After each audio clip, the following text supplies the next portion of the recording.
certain residue in the bottom of the victim's coffee cup. It smells of burnt matches. Phosphorus. Also found in common garden fertilizer.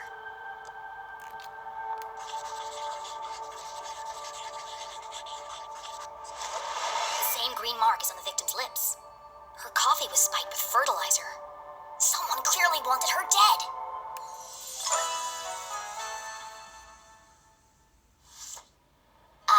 The case of the dead lab assistant. Gone before her time. Was it poison? Yes. A blow to the head? Yes. An accident? Certainly not. No footprints in an unshattered mug? She was killed somewhere else and carried here. This is the story of a scorned ex-lover. Jenny? The gardener enacting his revenge. Jenny? A deadly brew of fertilizer and caffeine coursing through the veins. That's quite enough, thank you.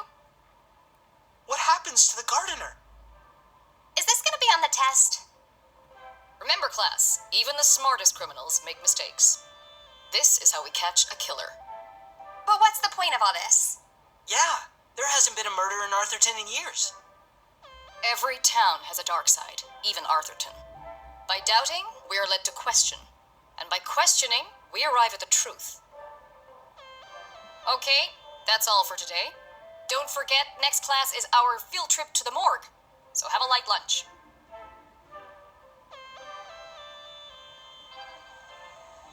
The students need to think for themselves, Jenny. That's why they're here at Gumboldt. To learn. I just figured we all had places to go. Speaking of which... And where are you off to, young lady? I'm a dead body mom, remember? Dead bodies don't tell. See ya. Wait, before you go, I have something for you. Cool. What is it?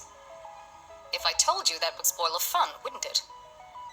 The LeClues didn't simply hand each other presents. They hid them. It was a family tradition, and Jenny had developed a sixth sense for finding them.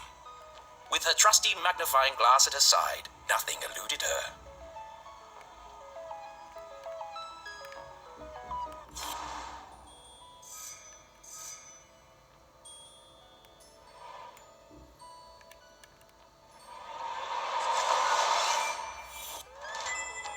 A new journal! To Jenny, there was nothing better than the aroma of a fresh leather notebook. It smelled like mystery. Without missing a beat, she did what any detective worth their salt would do. She decorated it.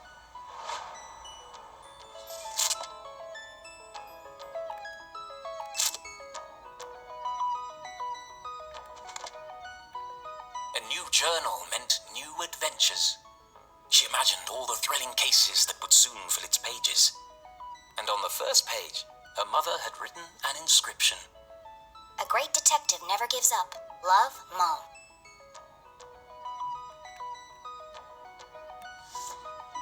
I love it. Thanks, Mom. Jenny, I wanted to talk about, to say, Somewhere in the back of Jenny's highly caffeinated brain, an alarm bell was ringing. Her mum was hesitating. What could be causing her to act so out of character?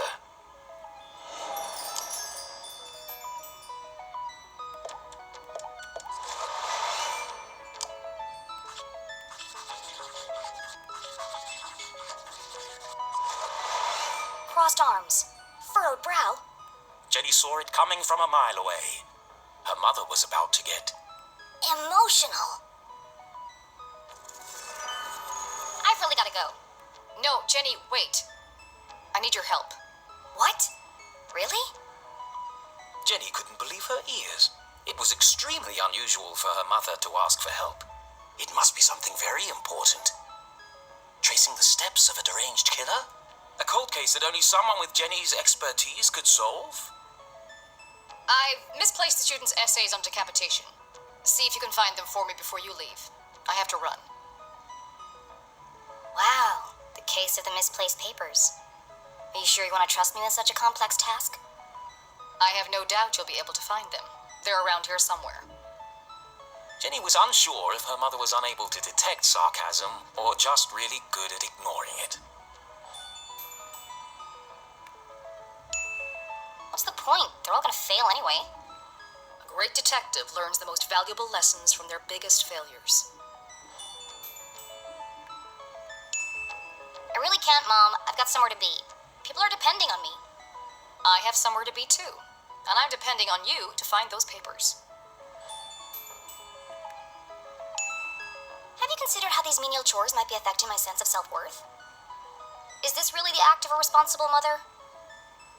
Jenny LeClue. That was her mother's code for enough is enough. Fine, I'll find them. Good. Find the papers and go straight home. But I'm meeting Keith tonight. No buts, remember? Oh, I'm sorry. Maybe I'm still feeling the effects of being poisoned for your class. Well then, I have the perfect antidote. You're staying with your cousin this weekend, and you still need to pack. This again? Look, I've considered your offer, Mom, and I'm going to have to decline. I'm old enough to take care of myself. I'll be back late tonight. There's meatloaf in the fridge.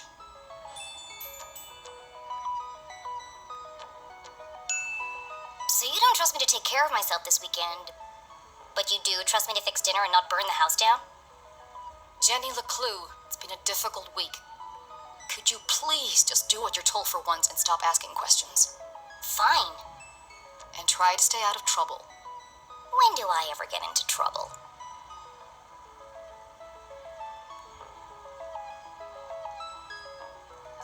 All right, let's find these papers and get out of here. One of Jenny's earliest memories was making raspberry jam with her mum. It's the perfect substitute for blood in class demonstrations. And better tasting than the pig's blood the textbook recommends.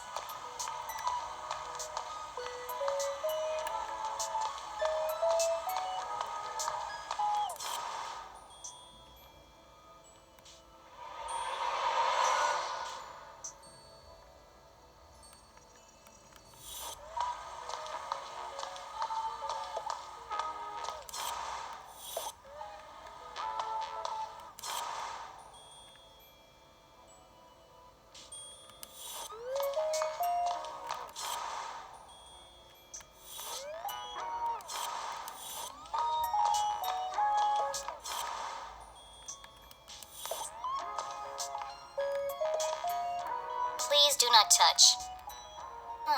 Someone must be running an experiment.